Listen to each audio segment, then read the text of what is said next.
আজকে আপনাদেরকে ছোট্ট একটা স্টোরি শোনাই। হ্যাঁ, একটা ঘরের মধ্যে 4টা মোমবাতি ছিল। ভালো করে খেয়াল করবেন কথাগুলো। হ্যাঁ, একটা ঘরের মধ্যে 4টা মোমবাতি ছিল।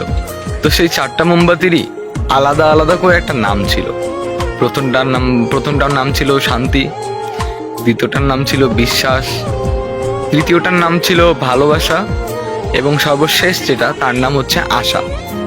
তো কি হলো জানেন, জ্বলতে জ্বলতে হঠাৎ করে শান্তি নামের যে মোমবাতিটি ছিল সেই মোমবাতিটি নিভে গেল, বুঝছেন। তা পাশে থাকা যে বিশ্বাসের মোমবাতিটি ছিল সে বলতেছে, যেখানে শান্তি নেই সেখানে বিশ্বাস থেকে আমি কি করব, আমিও নিভে যাই। তারপরে কি হলো, বিশ্বাস নামের মোমবাতিটিও নিভে গেল।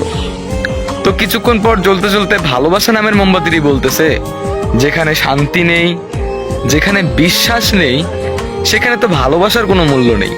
ভালোবাসা থেকে আমি কি করব, আমিও নিভে যাই। তো 4টা মোমবাতির মধ্যে 3টা মোমবাতি নিভে গেল। কি কি নিভে গেল? শান্তি, বিশ্বাস, ভালোবাসা নিভে গেছে। তো আধা ঘন্টা পর ওই রুমটার মধ্যে একটা ছেলে আসলো। ছেলেটা এসে দেখলো তার 3টা মোমবাতি নিভে গেছে। তো সে কি করলো, আবার লাস্টে যেই মোমবাতিটি জ্বলতেছিল, মানে যে আশা নামে মোমবাতিটি জ্বলতেছিল, সেই মোমবাতিটি দিয়ে সে আবার পুনরায় সেই 3টা মোমবাতিকে আবার জ্বালিয়ে দিল। তো আবার 4টাই জ্বলতেছে। হ্যাঁ, তো এই গল্প দ্বারা আমরা কি শিখতে পারলাম? জীবনে চলতে গেলে শান্তি থাকবে না, বিশ্বাস উঠে যাবে, ভালোবাসা থাকবে না, কিন্তু কি কখনো আশা ছাড়া যাবে না। আপনি জীবনে কি করছেন, কি করেন নাই, কি করবেন, এগুলো কখনো ভাবা যাবে না।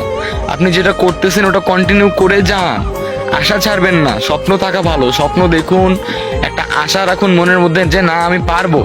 ওই রকম করে যখনই সবকিছু উঠে যাবে, নিভে যাবে, সবকিছু মরে যাবে, তখন একটা জিনিস ভালো করে মনে রাখবেন, আশা ছাড়া যাবে না। সো গল্পটার মানে কি বুঝলেন?